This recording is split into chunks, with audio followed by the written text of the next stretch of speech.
Inter pass అయిన students కి practical learning and industrial exposure తో 100% ప్లేస్మెంట్ ఇస్తుంది ఐ క్రియేట్ డిగ్రీ కాలేజ్.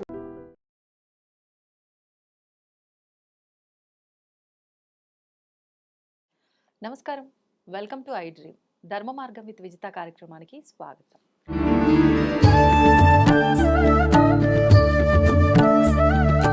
ప్రస్తుతం మనతో పాటు ఉన్నారు శ్రీ విద్యా ఉపాసకులు శ్రీ గురు కరుణామయ్య గారు. గురువుగారి గురించి నేను ప్రత్యేకంగా చెప్పాల్సిన అవసరమే లేదండి. ఎంతో మందికి మంత్రదీక్షలు ఇవ్వటం జరిగింది. నిజంగా ఎంతోమంది కుటుంబాల్లో ఉన్న ఇబ్బందులను బట్టి వాళ్ళు గురువుగారి దగ్గర మంత్రదీక్ష తీసుకోవటం వల్ల వాళ్ళకు తెలియకుండానే ఆ కష్టాలని దాటేసి ప్రశాంతమైన జీవితం అనుభవిస్తున్నాము అని చెప్పిన వాళ్ళు కూడా చాలామంది ఉన్నారు.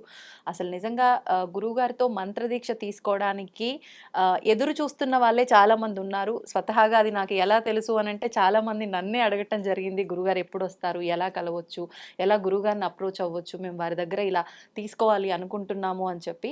అందుకనే నేను ఇంత గట్టిగా ఖచ్చితంగా చెప్పగలుగుతున్నాను. మరి ఎన్నో విషయాలు మనకు కూడా, మన ప్రేక్షకులందరికీ కూడా మంచి మంచి విషయాలు వచ్చినప్పుడల్లా వారు వివరిస్తూనే ఉంటారు. ఇప్పుడు కూడా అందులో భాగంగా కొన్ని మంచి మంచి విషయాలు గురుగారితో మాట్లాడి తెలుసుకునే ప్రయత్నం అయితే చేద్దాం. నమస్కారం గురుగారు. నమస్కారం అండి. గురుగారు, అసలు జీవితం అంటే ఏంటో ఒక తోచని స్థితిలో ఉండిపోతూ ఉంటాం. అంటే ప్రతి క్షణము ప్రతిరోజు అలానే ఉంటుంది, కానీ కొన్ని కొన్ని సందర్భాల్లో మాత్రం ఇంకా ప్రత్యేకించి అసలు ఏంటి జీవితం, ఏంటి బ్రతికేంటి, ఇలాంటి ఒక సందేహం ప్రతి ఒక్కరికి కలుగుతుంది. అంటే ఇట్లాంటి క్లిష్టమైన పరిస్థితుల్లో ఉన్నప్పుడు కూడా భగవంతుణ్ణి నమ్మాలంటారా? ఒక స్టేట్మెంట్ ఉంది, సర్వకాల సర్వావస్థలయందు నిన్ను రక్షించేదే అమ్మవారి యొక్క నామం. భగవంతుడు అంటారు, మీరు అమ్మవారు. ఆకటి వేళలా అని అన్నమయ్య కీర్తన ఉంది, తెలుసు కదా. రాజు ఇంట్లో రాజు దండన వేసినప్పుడు, చుట్టాలు తరివేసినప్పుడు గోవిందనామం ఒకతే నిన్ను రక్షిస్తుంది. అలాగా నమ్మాలంటారా అని మీరు అడిగారు. నమ్మవద్దు మానేను, సింపుల్. నమ్మాలంటారా అని లేదు. ఇది జీవితానికి కావాల్సింది నమ్మకం. ఒకసారి చాలా, ఐ థింక్ 1 year బ్యాక్ ఒక షూట్లో చెప్పాము మేము, మన లైఫే నమ్మకంతో స్టార్ట్ అయింది. ఎందుకంటే అమ్మ అతనే మీ నాన్నగారు అంటే నమ్మాం, డిఎన్ఏ అడగలే. అవునా? అక్కడ స్టార్ట్ అయింది నమ్మకం. నాన్న మీదే నమ్మకం వస్తున్నప్పుడు ఆ జగన్నాథుడి మీద నమ్మకం ఎందుకు ఉండకూడదు? ఒకటి సత్యం ఏంటంటే, జీవితంలో అర్థం కానిది ఏంటంటే, నా జీవితంలో జరిగే అన్నీ కూడా నేను చేసుకున్న పూర్వకర్మలే అన్నది నాకు అర్థం అవట్లేదు. నేను చేసుకున్న పూర్వకర్మలే, ఈ జన్మలోనూ, పోయిన నెలలోనూ, లేక వచ్చి ఇంత ముందు జన్మలోనూ ఏదో చేశాను. Every action has got an equivalent opposite reaction. కారణం లేనిది కార్యము జరగదు, శ్రీపాద వల్లభ చరిత్రలో వస్తుంది. కారణం అన్నది మనుషుల్లో ఉన్నది కారణం.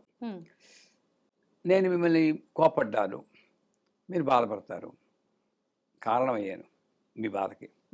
రేపు పొద్దున ఇంకోటి నన్ను కోపడతాడు, కానీ వాడు కోపడ్డది వాడి కర్మ కాదు, ఈ కారణాన్ని వాడు నాకు ఇచ్చేసాడు, ముందు జరిగింది.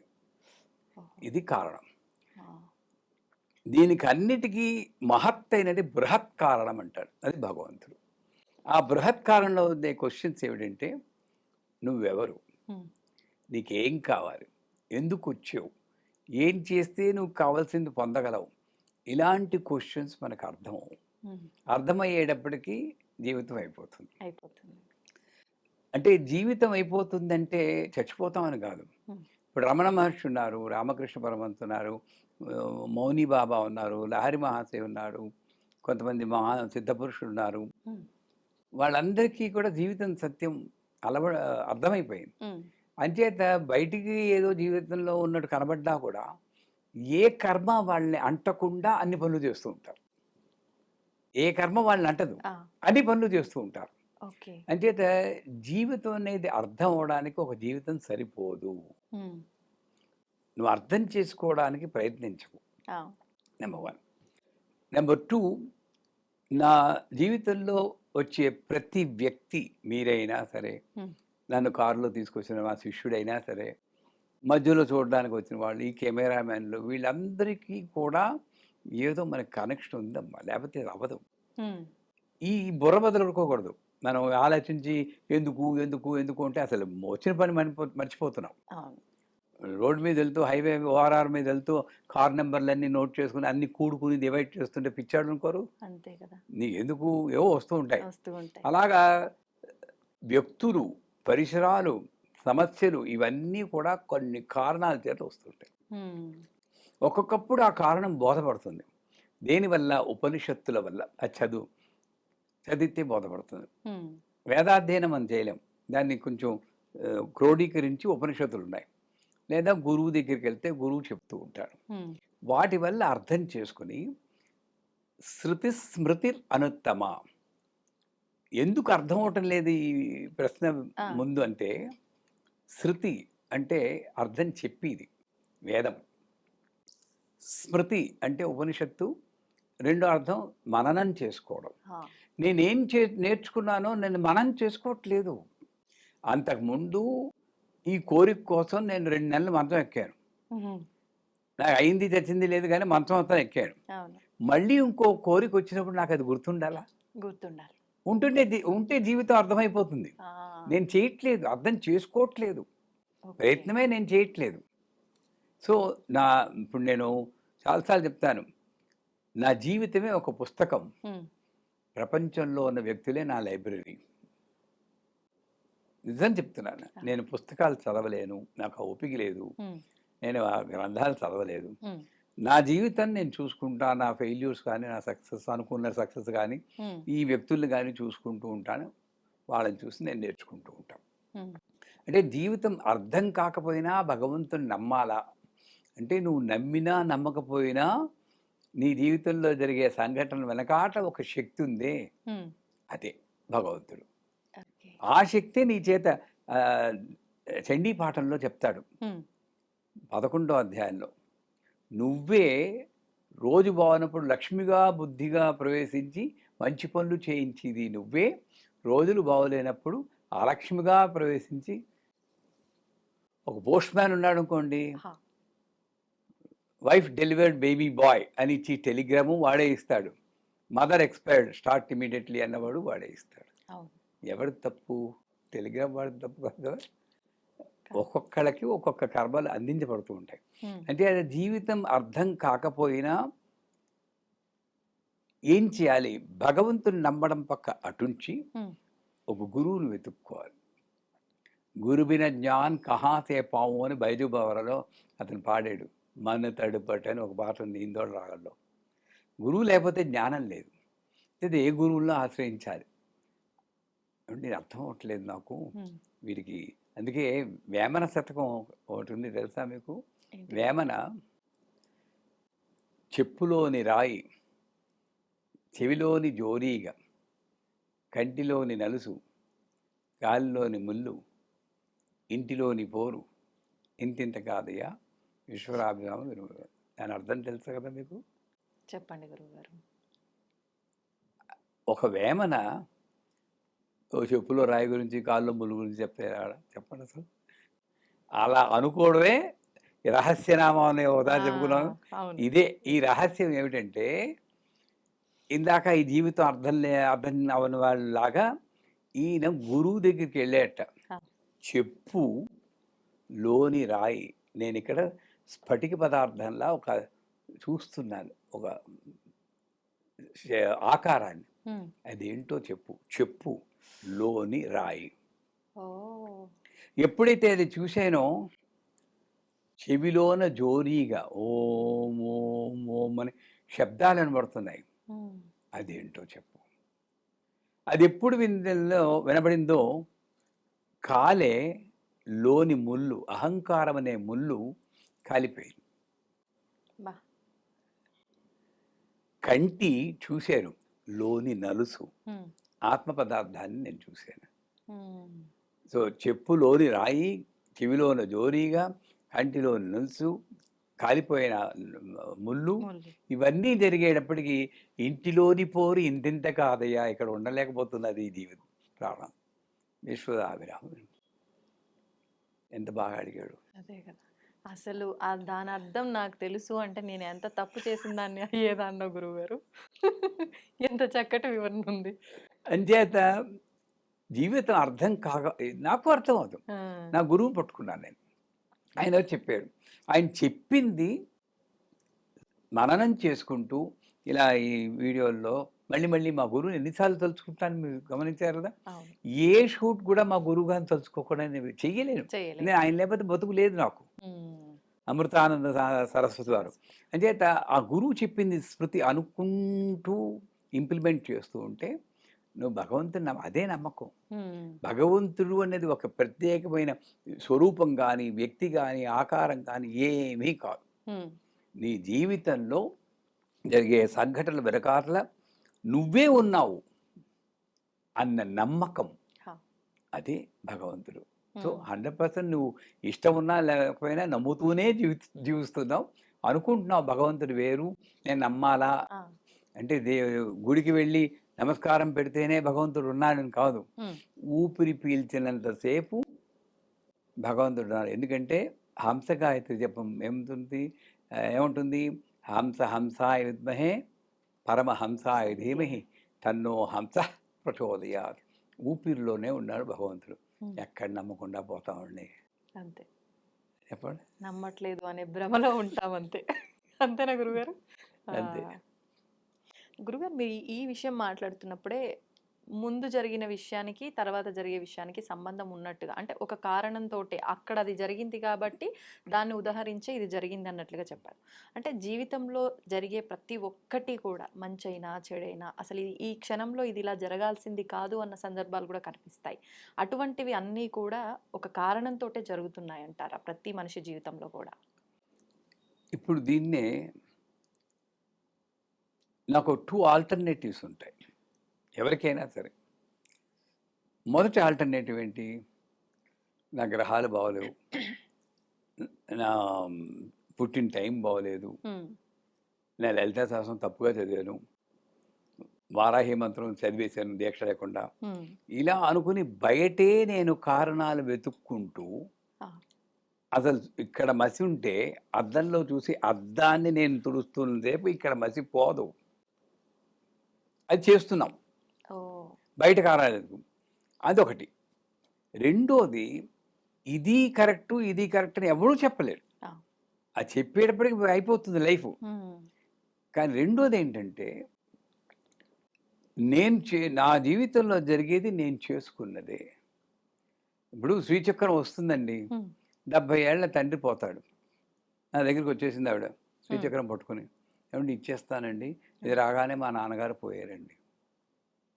70 ఏళ్ళ అతను ఎప్పటికైనా పోవాలి కదా. శ్రీచక్రానికి దానికి సంబంధం ఏమిటి? ఇలాగ లేని బయట దీంతో మనం లింకులు పెట్టుకున్నంతసేపు అది అసత్యమే. విశ్వం దృశ్యం దర్పణ నగరి అని దక్షిణామూర్తి స్తోత్రంలో ఉంటుంది. అంటే నువ్వు కనిపించుకున్న విశ్వము నీ యొక్క అద్దమే, నువ్వే, ఇంక లేదు. ఇంకా అలాంటప్పుడు ఇంకా నేను కాకుండా ఇంకేముంది? నాకు జరిగివన్నీ కూడా ఏదో కారణం. ఆ ఏ కారణం అన్నది జ్ఞాని అయిన వాడు తెలుసుకుంటాడు. మీకు ఒక కథ ఉంది. ఒక ఒక యువకుడు చేప తింటూ ఉంటాడు. చేప తిని ఆ ముళ్ళుని ఇలా కింద పడేస్తుంటే ఓ కుక్క ఆ ముళ్ళుని అందుకోవడానికి ఎగబడుతూ ఉంటాం. వాళ్ళ వైఫ్ ఒళ్ళో ఓ పాపను కూర్చోబెట్టుకుని పాలిస్తుంది. ఇది వెళ్ళి చూసిన ఒక యోగి ఆ గుర్రాన్ని చూసి శ్లోకం చెప్పారు. ఆ శ్లోకం అర్థం ఏమిటంటే, అంటే ఎంత గొప్ప వేదాంతం చూడండి. కొడుకు మీద ప్రేమ చంపుకోలేక చేప అయిన తండ్రి, భర్తని విడి ఉండలేక ముళ్ళుకు ఎగబడే కుక్క, తనని చెరిచి తన భర్త చేత తంపబడ్డ ఆ వ్యక్తి కోరిక అణుచుకోలేక పాపగా పుడితే వాడికే స్తన్యమిచ్చే తల్లి యువతి. ఆహా! ఇది ఎంత నిరాశ. అంటే ఏమిటి వీళ్ళందరూ ఎవరు? వాళ్ళు చేసుకున్నదే ఇక్కడ. మనకు అర్థం అవ్వట్లేదు. అర్థం అలాగని నేను ప్రతిదానికి ఇన్వెస్టిగేషన్ చేస్తూ ఉంటే అయిపోతుంది. ఒక్కటే, నా యొక్క జీవితంలో జరిగే దానికి నేనే కారణం. ఇదే సూక్తి. ప్రతి దానికి నువ్వే కారణం. అది దాన్ని తప్పితే సత్యం లేదు. ఇదే పెద్దవాళ్ళందరూ చెప్పేది. బయట ఉన్నదంతా కూడా నువ్వే. అంతర్బహిత్ సత్సర్వం వ్యాప్య నారాయణ స్థిత అన్నాడు. లోపలనే నారాయణుడు, బయట ఉన్న నారాయణ. ఆ నారాయణుడు నువ్వే.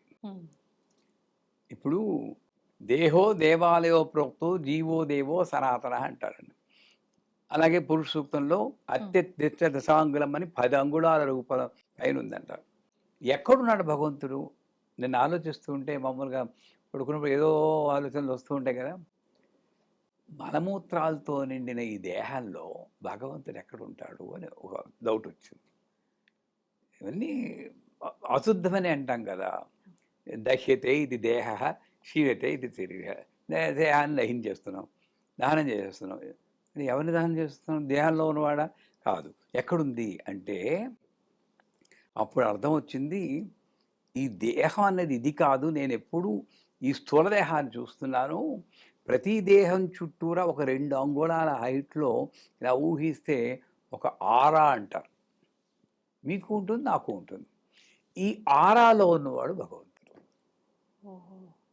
దాని నుండే సంకేతాలు వస్తూ ఉంటాయి. నువ్వు దేహంతోనే కనెక్ట్ అయ్యి తినడం, పడుకోవడం అన్నంతకు ఇది అలా ఉంటుందంతే. నీకు జీవితం అర్థమవుదు. కష్టాలకి ఎవరినో బ్లేమ్ చేస్తూ ఉంటావు. అలాగే వెళ్ళిపోతుంది. ఇది ఈ ఇన్స్ట్రుమెంట్ వెళ్ళిపోగానే ఆరా వెళ్ళిపోతుంది, అది కాళ్ళు వెళ్ళిపోతుంది. అదే నువ్వు ఒక మంత్రజపం చేసో మంచిగా సూక్తం చదువు ఈ కనెక్షన్ పెట్టుకుంటే అదే నాకు ఈ యొక్క శక్తినిచ్చి మంచి జీవితాన్ని నడిపేటువంటి అవకాశం. కానీ నా జీవితంలో నడిచే ప్రతి సంఘటనకి నేనే కారణమని నన్ను నేను ఉద్ధరించుకోవడానికి అవకాశం వస్తుంది. అంచేత ప్రతిదీ మనమే కారణం. మనం ఎప్పుడో తిట్టుకుని ఉంటాం, ఎలా ఉద్యోగం పొద్దున్నే వెళ్తున్నాం, చచ్చిపోతున్నాయి, ఉద్యోగం పోయినా బాగుండు అనుకుంటే ఒక 6 నెలల తర్వాత ఉద్యోగం పోతుంది. ఎవరు దానికి కారణం? మా బాస్కి నా మీద ఇష్టం లేదని తిడతారు, కానీ 6 నెలల ముందు మనమే అన్నాం చక్కటి ఉద్యోగం ఉంటే. నేను మర్చిపోయాను. ఇది సత్యం. నా జీవితంలో చాలాసార్లు జరిగాయి. నేను చేసిందే నాకు. నేను 15 రోజులు క్లాస్ ఎగ్గొట్టేస్తే కాలేజీలో మా నాన్నగారిని నిల్చోబెట్టి మా ప్రిన్సిపాల్ తిట్టకుండా తిడుతుంటే నేను అక్కడే కూర్చున్నాను.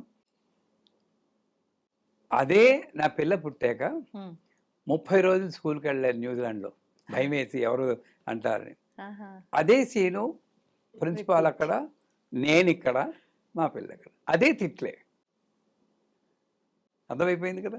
ఇంతకన్నా సాక్ష్యం ఏం కావాలి? నేను చేసిందే.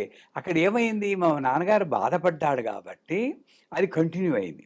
అది నేను రియలైజ్ అయ్యి మా అమ్మాయితో, అమ్మ చూడమ్మా, ఎవరైనా నేను చేశాను, కానీ నేను బాధపడలేదు, నాకు చెప్పు, ఓపెన్గా చెప్పు, నేనేం తిట్టను అని అక్కడ కట్ చేశాను. కాబట్టి వాళ్ళ పిల్లలు ఇంకా స్కూల్ మానరు. లేకపోతే ఈ చైన్ వెళ్తూ ఉంటుంది. అంటే అది మార్చుకోగలిగింది మన చేతిలో ఉంది, 100% ఉంది. విజ్ఞతతో నువ్వు మార్చుకోగలవు. అన్నీ ఉంది. రక్తము మాంసశల్యముల రాశియు మీరు కాదు. నువ్వెవడు? రక్తము మాంసపు శల్యముల రాశియు మీరు కాదు. సువ్యక్తము కాని కోరికల మనస్సును మీరు కాదు. ఏ కోరిక ఎప్పుడు పుడుతుందో నీకే తెలియదు, నాకే తెలియదు. అది నీవు. ఆ ముక్తికి భంగకార్యము మోహపు భ్రాంతియు నీవు కావు. మోహం వల్లే కదా ముందుకెళ్ళలేకపోతున్నా ముక్తికి. ఎవరు? మీ శక్తిని మీరెరుంగగల మహిమాన్వితుడు మీరేగా. నువ్వే అన్నీ. శక్తి నీలోనే ఉంది. నువ్వు జీవుడవుతావా జీవుడవు, బ్రహ్మ అవుతావా బ్రహ్మ. జీవ బ్రహ్మైక సాధనం అని అంటారు. అంచేత ప్రతి దానికి మనమే కారణం. మనం చేసుకున్న వాడికి చేసుకున్నంత అని వస్తుంది కదా చేసుకున్న ఆ వాడికి సాధన. చేసుకున్నంత మహాదేవ. ఓకే. అంటే ఒళ్ళు దగ్గర పెట్టుకొని జాగ్రత్తగా గనక మనం చేయగలిగితే పెద్దవాళ్ళు చెప్పింది వినాలి, శాస్త్రాలు చెప్పింది వినాలి, గురువు చెప్పింది వినడమే కాదు, మనం వింటున్నామండి. అవును. అందరూ అవును. వింటున్నారు. అన్ని ప్రవచనాలు వింటారు. చాగంటి వారు, సామవేదం వారు, ఇంకో ఆయన ఎవరు, గరికపాటి గరికపాటి వారు ఎంత జీవితాలను త్యాగం చేసి అన్నీ చెప్తున్నారండి. వింటున్నాం. ఆహా! ఓహో! అంటున్నారు కానీ ఆ చెప్పింది ఒక్క విషయమైనా జీవితంలో ఇంప్లిమెంట్ చేసుకొని అది కంటిన్యూ చేసుకుంటే ఇంకోసారి వినాల్సిన అవసరమే లేదు మనకు. అవును. ఆచరించిన ఇంప్లిమెంటేషన్ అది మనకి లోపం వస్తుంది. అందుకే మనకి జీవితం అర్థం కాకుండా ఉంది. వస్తే And for more videos, Please subscribe to iDream. Please subscribe to iDream. Please subscribe iDream. And please subscribe to iDream. For more videos, subscribe to iDream. please like, share, and subscribe to the channel. Congratulations, iDream. Subscribe to iDream. Subscribe to iDream. So, subscribe to iDream Media. iDream team అందరికి huge congratulations. Please subscribe iDream Media. Please subscribe to iDream. Subscribe iDream. Please subscribe to iDream. iDream అంటే నా కళల ఛానల్ను subscribe చేసుకున్న నోరు తిరుగుతలేదు, మీరైతే గంట గుర్తు కొట్టండి. For more such videos, please subscribe to iDream. Subscribe to iDream. Please subscribe to iDream. Please subscribe iDream Media. Please do subscribe to iDream. Please subscribe to iDream Media. For best entertainment and information, please subscribe iDream. And don't forget to subscribe to iDream.